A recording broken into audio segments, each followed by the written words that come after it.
Ghostly City. How Russia's war in Ukraine is taking a toll on its own Belgorod region. Deserted streets, shuttered shops, and silent restaurants. Damaged buildings and craters from missile strikes pockmarking the asphalt.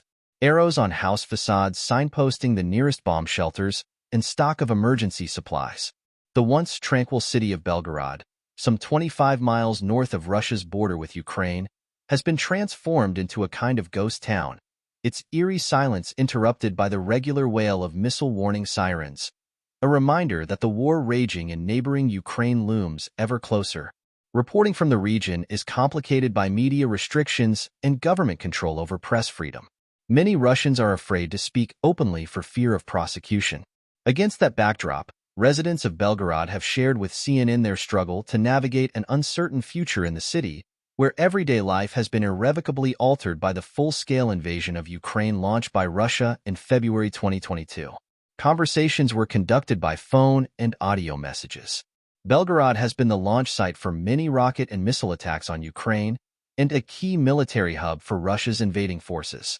In 2023, after a year of strikes on its towns and cities, Ukraine changed tactics and expanded its operations more overtly onto Russian territory, putting Belgorod region firmly in its crosshairs.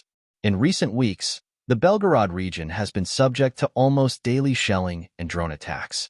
Russian authorities blame Ukraine and report having repelled the attacks, while also admitting destruction and casualties caused by them. The Belgorod region has borne the brunt of the war compared to more distant Russian regions, which have been relatively untouched. The governor of Belgorod region, Vyacheslav Gladkov, said on March 23 that 24 people had been killed and 152 injured in the span of less than 2 weeks.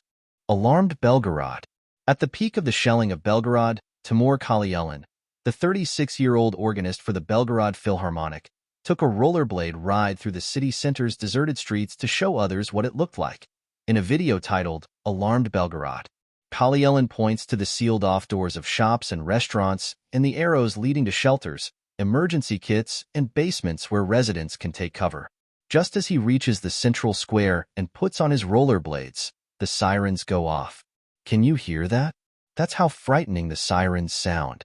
It's an air raid alarm. It means there will be incoming fire now. I need to take cover, Kalyelin says from behind the camera. He seeks refuge inside one of the empty, white-painted concrete boxes positioned at regular intervals throughout the square, each marked with the word shelter. Screens stationed around the square instruct residents on proper conduct during shelling, offer guidance on administering first aid, and echo patriotic encouragements. One of the messages reads, "The battle for Russia persists. Victory will be ours." As the sirens stop, Kalyelin resumes his rollerblade ride, filming empty streets and people waiting at the bus stops. According to locals, those traveling by public transport often spend hours standing at stops until the all-clear signal sounds, allowing buses to run again and the city to resume its life until the next missile threat. This is not how the city always looked. Describing her hometown of Belgorod pre-war, 25-year-old volunteer Natalia Izotova painted a charming picture. It's a small, cozy southern town with lots of trees and lots of greenery, which gets very hot in the summer, she told CNN. It's such a quiet, tiny place where everyone simply lives their life and tries to change something for the better in every way they can. Born and raised in Belgorod, Izotova said despite the terrible fear she experiences every time the sirens go off, she is hesitant to leave, bound as she is by her work with a local charity helping people with special needs. You live in a very large cocoon of misunderstanding and fear. At the same time, you don't really want to leave the city. But the Belgorod you remember no longer exists. Now that the city has emptied out, far fewer people dare to step outside unless they have to, she said. They still try to venture onto the streets, but it's all getting gloomier. The city is becoming more ghostly. Deadly shelling. In mid-March, amid escalating Ukrainian attacks and with warning sirens sounding 4 to 5 times daily, Gladkov, the regional governor, announced the closure of malls and schools and the cancellation of classes for 2 days in several regions, including the city of Belgorod. Videos emerging from Belgorod showed scenes of chaos as people drove through thick smoke and burned-out cars, as well as damaged buildings and residents fleeing with their belongings amid the sounds of explosions and distant air raid sirens. The main square's tiled pavement bears shrapnel damage, a reminder of a shell that fell on December 30th during one of the most devastating attacks. Toys and flowers have been placed on the steps nearby in memory of those lost. Following a major air attack on Ukraine by Russia overnight into December 29th, Kyiv retaliated a day later by targeting the Belgorod region. At least 25 people were killed, including 3 children, and 113 were injured that day, Gladkov said, making it the deadliest shelling within Russia since the war began. This is the darkest day we've had recently, 24-year-old Elizaveta, who asked to be identified only by her first name for safety concerns, told CNN. She was among those who witnessed the December 30th attack. As she left her job at a beverage chain store near the city center, she heard explosions. At first, everyone thought it was the usual sound of air defense operations. And then I saw it all. Everything on fire, covered in smoke, buses stopped running, and taxis weren't moving either because the roads were completely blocked, she recalled. At some point, the city just died. No one expected this. Many people perished, and the entire city mourned and continues to mourn to this day. Life there has not been the same since, she said. Her store has seen fewer customers, with many people afraid to step out of their homes. Lifeless city.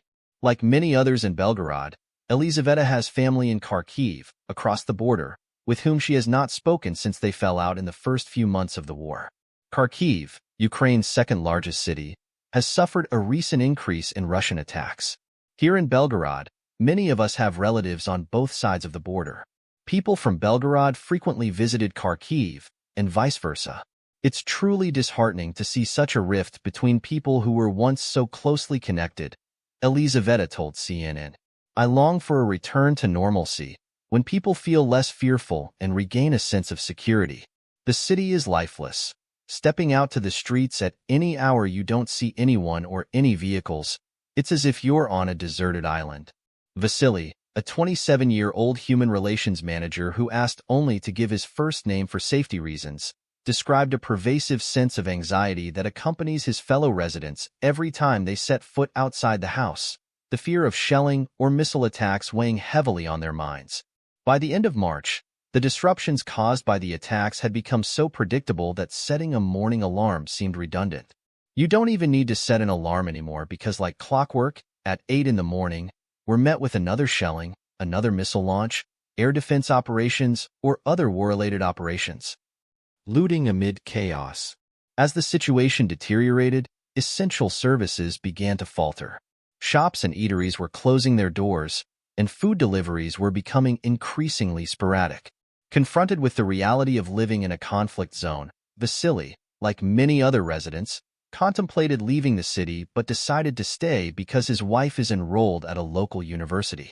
Swathes of people in Belgorod are opting to move either further away from the region or entirely out of it, basically, anywhere far from the border where it should potentially be less dangerous, Vasily said.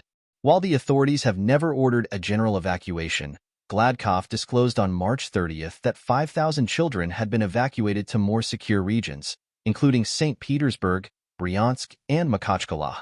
In total, the authorities were planning to relocate approximately 9,000 children to other regions due to ongoing shelling, state media reported. Deserted areas have witnessed an escalation of crime and disorder. In early April, the head of the Belgorod district in Belgorod region sounded the alarm over a rise in looting incidents, with the highest number of such cases reported in the district's border settlements. The authorities have since said they aim to restore the border territories in time for Victory Day on May 9th, when Russia commemorates the victory over Nazi Germany in 1945. Meanwhile, the border villages in Belgorod region remain largely abandoned and in a state of disrepair, and authorities don't seem in a hurry to encourage residents to return home. As the war drags on, those who remain in Belgorod become less optimistic about the future. Considering that Russia is fighting in a way that what is left behind is scorched earth, I have a great fear that scorched earth may be left from the territory around Belgorod as well, Vasily said. Volunteer Izotova voiced a similar sentiment, describing the overwhelming sense of abandonment that has loomed large since the December 30th attack, a feeling that has only grown more pronounced in recent weeks.